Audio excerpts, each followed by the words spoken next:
So the Supreme Court sided with the Biden administration to target gun owners because this is America on the brink.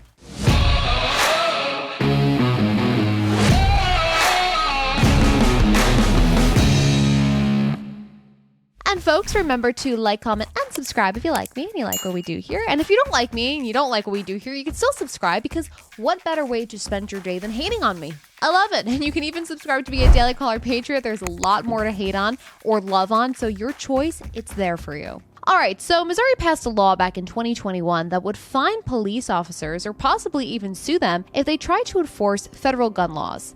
Now, a lower court blocked the law, meaning that while litigation continues, the law can't be enforced. Now, the state requested that the Supreme Court issue a stay, but they said no. Except for good old Clarence Thomas. Now, federal laws require, for instance, that licensed gun manufacturers have to engrave serial numbers on firearms, right? They have to keep a sales records. All of this is also known as tracking, right? Make sure the government can keep an eye on who's buying guns and who has guns. It's so safe, right? Other laws also bar felons or drug addicts from possessing a firearm, which, just side note here, this is the argument that Hunter Biden's attorneys are actually using now, right? That the federal law that prohibits a drug addict from possessing a weapon is unconstitutional. And yes, the Supreme Court will be hearing a general Second Amendment case that will answer Hunter's question. So that'll be something definitely to keep an eye out. We'll talk about it here, folks, of course. But the overall point here is that there is one side that wants to protect the Second Amendment rights of its citizens, and then there is the other side that is getting mad that the government is being questioned for trying to infringe on your right. And we know this to be true because take, for instance, the New York Times coverage of this, okay? They said that the law had, quote, several unusual provisions like, according to the New York Times, the very weird provision that allows a citizen to sue local police agencies for $50,000 for every time they can prove that their Second Amendment right has been violated. Very unusual and scary, right?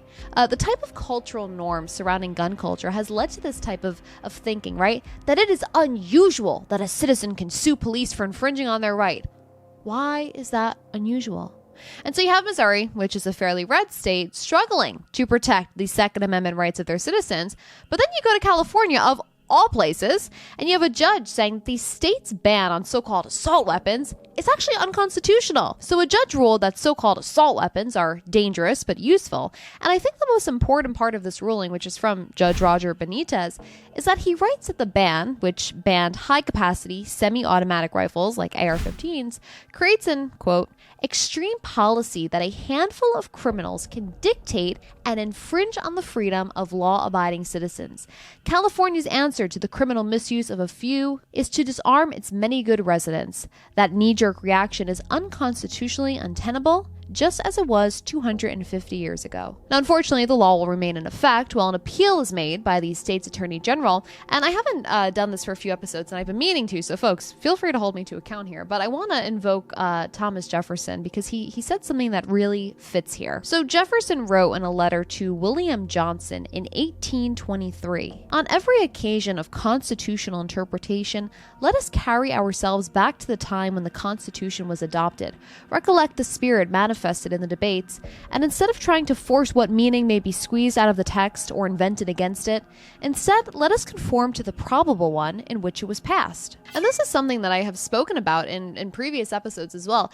If there's ever a matter of debate on a constitutional right, judges, attorney generals, everyone should always err on the side that is closest to freedom, right? The Constitution, it's not some, suggestion list, right? It is a governing doctrine that has been twisted and ignored and gotten us to the point where we are today. We have become a culture that is almost offended by guns, okay? It is taboo in some blue states to tell people that you're a gun owner, right? It's shunned upon. I'm shunned in New York when I tell some people. And we have made legal gun owners outcasts. And it's just such a stark contrast to when this nation was founded because, there used to be this thing. It was called the citizen soldier ethos.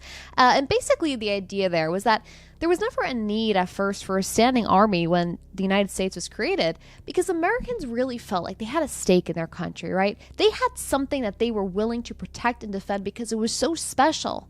And therefore, they would willingly take up arms, right? They didn't need to be coerced by the government or forced by the government. And George Washington once said, "When we assumed the soldier, we did not lay aside the citizen. citizens were prepared to take up arms at any given moment to defend their liberties. And yeah, look, some soldiers, they were offered bounties or land to attract their services.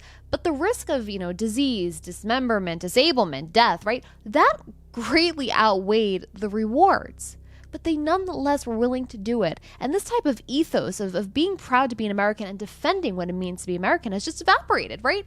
The government has expanded exponentially, and yet Americans' desire to retain their rights against said government has just continually shrunk. Americans no longer feel like they have a stake in their country to defend, right? We have become numb at this point and too trusting of our government. We think that we're free, but we are so far from it, okay? Because every year it is slowly chipped away at our core freedoms, right? Think of California. They got away with a ban on a certain type of firearm for more than 30 years. All because they instilled fear into the right people, right? The New York Times calls Missouri's law that lets people sue police for violating their constitutional right unusual. That's how they try to convince you that if you're a legal gun owner, that's unusual, right? Or you deserve to have restrictions. When I say that, this is the brink, we're on the brink, I mean it. We are on the brink of losing everything that we were founded to preserve, protect, and provide and offer to future generations. So it's such an important thing that we remind ourselves every day.